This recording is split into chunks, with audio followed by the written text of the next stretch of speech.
Thank you for joining the St. Augustine Lighthouse Maritime Museum today for the Behind the Scenes Highlights Conservation Lab Tour. Dorothy, one of our artifact conservators, will give you a behind the scenes tour of the museum's Artifact Conservation Lab. Enjoy! Hi, welcome to the St. Augustine Lighthouse and Maritime Museum, Charles Cox Conservation Lab. We're going to start out in the viewing room, so if you'll follow me.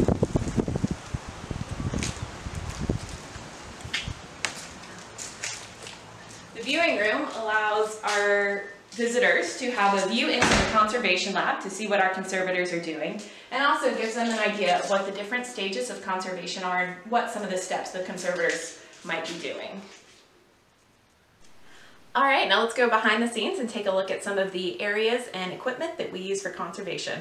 First off, you'll notice as you're coming into the lab, we've got this heavy-duty blanket here. That's actually a sound blanket. When we're conserving things, we can get a little loud.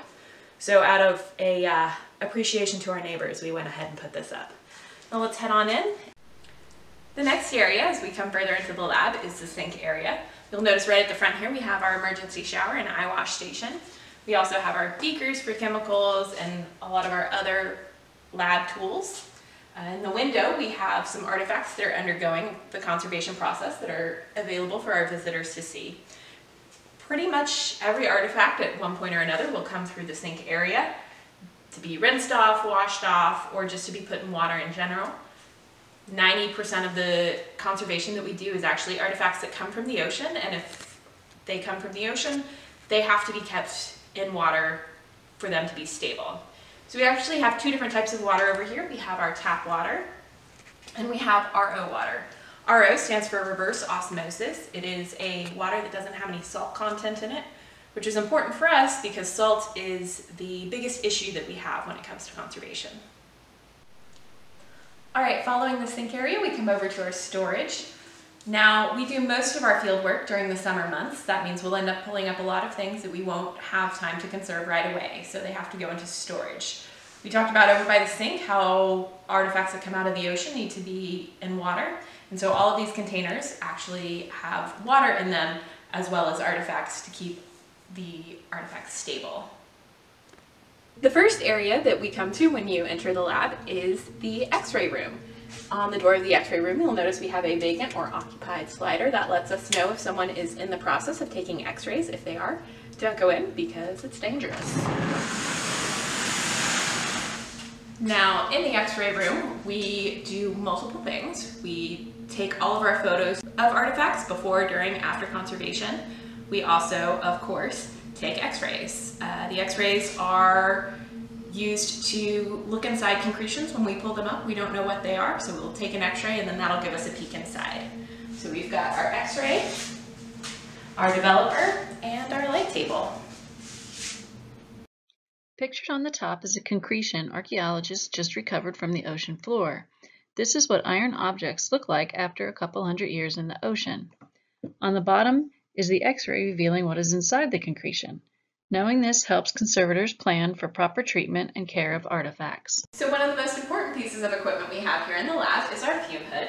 As you can tell, it has a protective glass window that we can raise and lower. It also has a light so that we can see while we're working, and a fan, so that if we're working with chemicals that create a dangerous fume, it'll actually help to suck those out. Naturally, if we're working with those types of chemicals, we'll be wearing protective gear such as gloves, safety goggles, etc. So where do we keep those? We actually have an acid storage cabinet and a flammable storage cabinet that we keep those safe in. Another important piece of conservation equipment that we have here is our lab ovens. These ovens are used for different conservation treatments that require artifacts to sit in a chemical bath while they are being maintained at a certain temperature. Now, why would we need two for that? The answer is because different types of artifacts, so metal versus wood, their processes require different heat levels. And so by having two different ovens, it allows us to work with two different types of materials at once, conserving more artifacts at one time. Now, after the artifacts come out of the ovens, they will then have a protective coating put on them. They'll be fully documented again, so that means the measurements, the weights, photographs, And at that point, they'll either go into our collections or they will go out on exhibit. Thank you for coming on this tour of the lab with me. We hope to see you here at the lighthouse soon. Stay safe and remember to love your lighthouse. Again, thank you for joining us. Be sure to visit our virtual museum tomorrow at 10 a.m. for Mission Accomplished, Preserving a Revolutionary War Shipwreck. We appreciate your continued interest and support. Love your lighthouse. Donate today or take advantage of deep discount opportunities by visiting www.staugustinelighthouseorg.